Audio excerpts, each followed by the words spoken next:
तो यहाँ पे देख सकते हैं इंडियन एयरफोर्स यानी वायुसेना की तरफ से ग्रुप सी सिविलियन की पोस्ट की डायरेक्ट रिक्रूटमेंट निकाला गया है, जो कि ग्रुप सी की पोस्ट है और एयरफोर्स का डिफरेंट स्टेशन और यूनिट पे निकाला गया है, जो कि नीचे की तरफ अभी आपको मैं बताने वाला हूँ।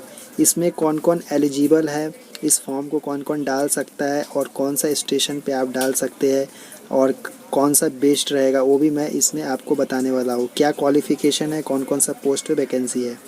तो यहाँ पे मैं बता दूँ तो टोटल यहाँ पे 85 पोस्ट पे वैकेंसी को निकाला गया है डिफरेंट स्टेशन पे, जो कि यहाँ पे दिया हुआ है। फर्स्ट स्टेशन की बात की जाए तो यहाँ पे दिया है पोस्टल एड्रेस फर्स्ट वाला देख सकते air force air officer commanding air force central medical establishment Subroto Park New Delhi.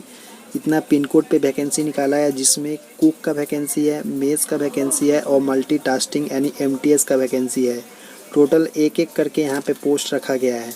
उसके बाद यहाँ पे आप देख सकते हैं कि दिया हुआ है president central airman selections board में दिया गया है, जो कि टोटल यहाँ पे एक एक दो दो करके पोस्ट है, जो कि हिंदी टाइपिस्ट, मल्टीटास्किंग स्टाफ यानी एमटीएस और हाउस कीपिंग स्टाफ यानी एचकेएस की वैकेंसी है। उसके बाद यहाँ पे आप देख सकते हैं air officer commanding air force station सोनहा गुरुग्राम के लिए वैकेंसी है, जो कि इसमें कुक का ऑर्डिनरी ग्रेड के लिए और मल्टीटास्किंग एमटीएस के लिए और मेस स्टाफ के लिए वैकेंसी को रखा गया है, जो कि एक एक करके यहाँ पे वैकेंसी है।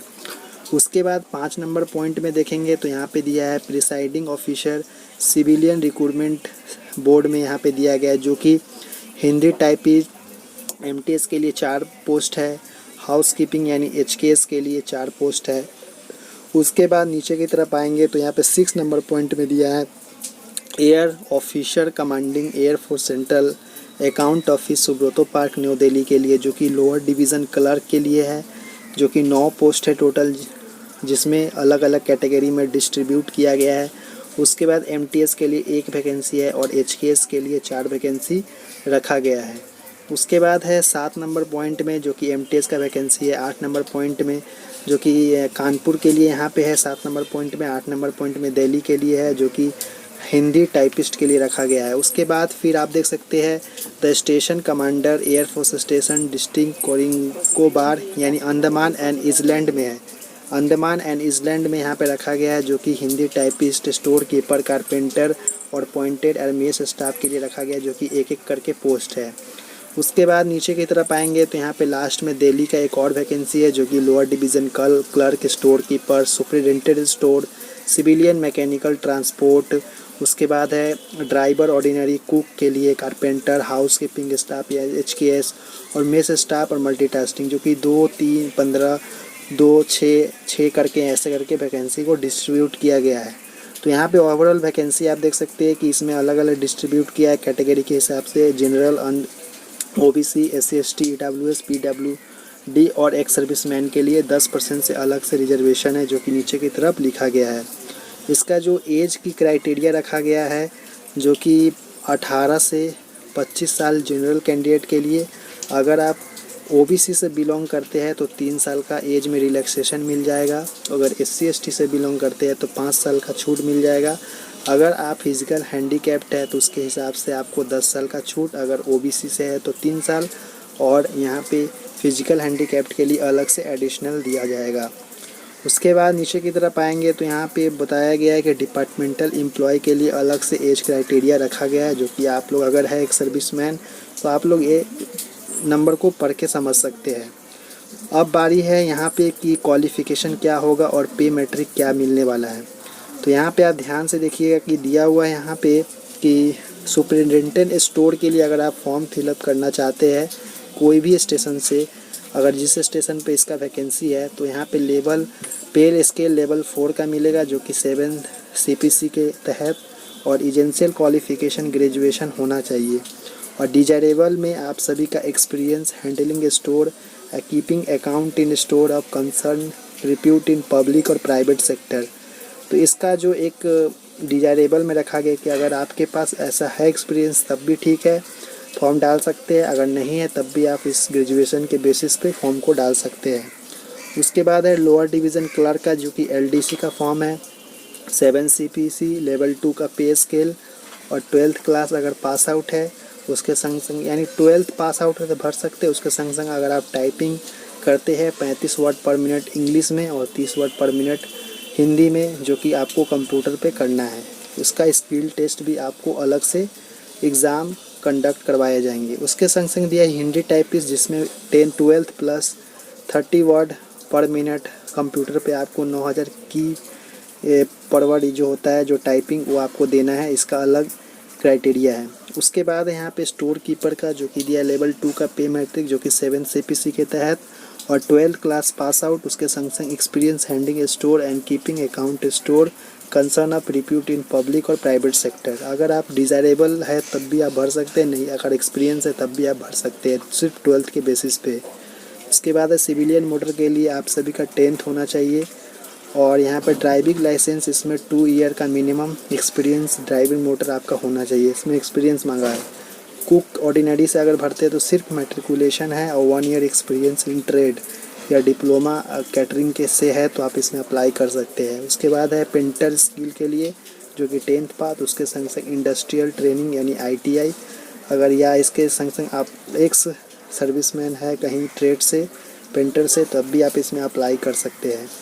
उसके बाद है कारपेंटर स्किल के लिए अलग से जो कि 10th प्लस आपको ITI ट्रेनिंग होना चाहिए, तब जाके आप इसमें फॉर्म डाल सकते हैं। उसके बाद है HKS के लिए जो कि सिर्फ माध्यमिक पास है तो अप्लाई कर सकते हैं। उसके बाद है मेस स्टाफ जिसमें आप सभी को 10th और प्लस में 1 ईयर डिजायरेबल एक्सपीरियंस आपका होने से चल जाएगा, वेटर या वेटरिस्ट का। उसके बाद है मल्टीटास्किंग स्टाफ MTS के लिए जो कि 10th प्लस 1 ईयर का एक्सपीरियंस वॉचमैन गार्डनर लेज़र जैसा हो तो सही है, नहीं है तो आप सब यहाँ पे ऐसे ही फॉर्म को डाल सकते हैं 10th के बेसिस पे। अब सिलेक्शन की बात की जाए तो यहाँ पे सिलेक्शन में साफ साफ लिखा गया है कि मोड ऑफ सिलेक्शन जो होने वाला है आप सभी का फर्स्ट में एप्लीकेशन को आप भेजेंगे जिसमें age limit minimum qualification document certificate, thereafter eligible candidate को इशू किया जाएगा कॉल लेटर रिटन एग्ज़ाम के लिए।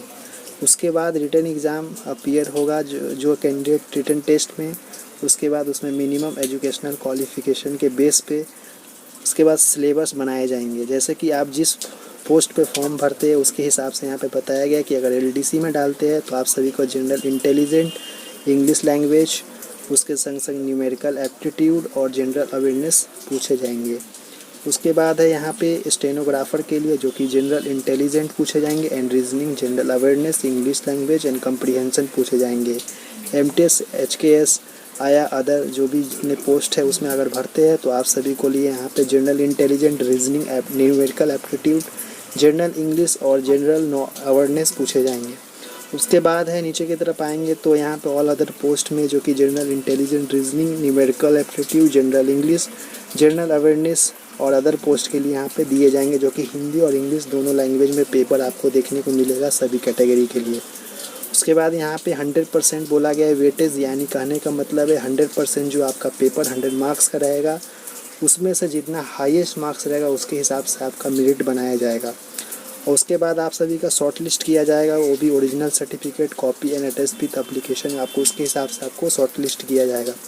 लास्ट डेट इसका 30 डेज एम्प्लॉय किया जाए पर इसका लास्ट डेट है 23 अगस्त 2021 यानी 23 अगस्त 2021 इसका लास्ट डेट है, जो कि ऑफलाइन फॉर्म आपको भरना है। किस तरह अप्लाई करना है वो आप जान लीजिए। हाउ टू अप्लाई में दिया गया हिंदी या इंग्लिश में आप फॉर्म को भर सकते हैं, जो कि यहाँ पे बताया गया है कि इस फॉर्म को पूरे डॉक्यूमेंट्स के साथ अगर आप भेजते हैं तो ऑर्डिनरी पोस्ट से सिर्फ भेजना है। अगर आप स्पीड पोस्ट या रजिस्टर पोस्ट करते हैं या कुरियर करते हैं तो इसका एक्सेप्ट नहीं किया जाएगा, फॉर्म को रिजेक्ट कर दिया जाएगा। तो यानी सिर्फ आपको ऑर्डिनरी से ही फॉर्म को सेंड करना है। उसके संग संग आप इसमें डॉक्यूमेंट क्या क्या लगाएंगे, एजुकेशनल क्वालिफिकेशन, एज लिमिट के लिए आप 10th का सर्टिफिकेट लगा सकते हैं, टेक्निकल क्वालिफिकेशन है तो उसमें आप लगा सकते हैं, फिजिकल हैंडीकैप्ड है तो उसका सर्टिफिकेट लगाना है, एक्सपीरियंस अगर सर्टिफिकेट है तो वो भी लगा सकते हैं, कास्ट सर्टिफिकेट है तो उसको भी लगा सकते हैं। अगर आप SC ST OBC से बिलोंग करते हैं तो उसमें सेल्फ अटेस्टेड सभी जेरॉक्स में होना चाहिए। उसके बाद अगर OBC का बिलोंग करते हैं तो उसका एक अलग से क्राइटेरिया है जो कि आपको पढ़ना है, ये लाइन को जो B में दिया गया है। यहाँ पे आपको मेन मुद्दा है कि जो आप फॉर्म को जब डालेंगे तो इन्वेलप के ऊपर आपको लिखना है application for the post of जो भी पोस्ट से भर रहे हैं, जो भी कैटेगरी से, जैसे general OBC UR OBC ex serviceman जिससे भर रहे वो आपको यहाँ पे देना है।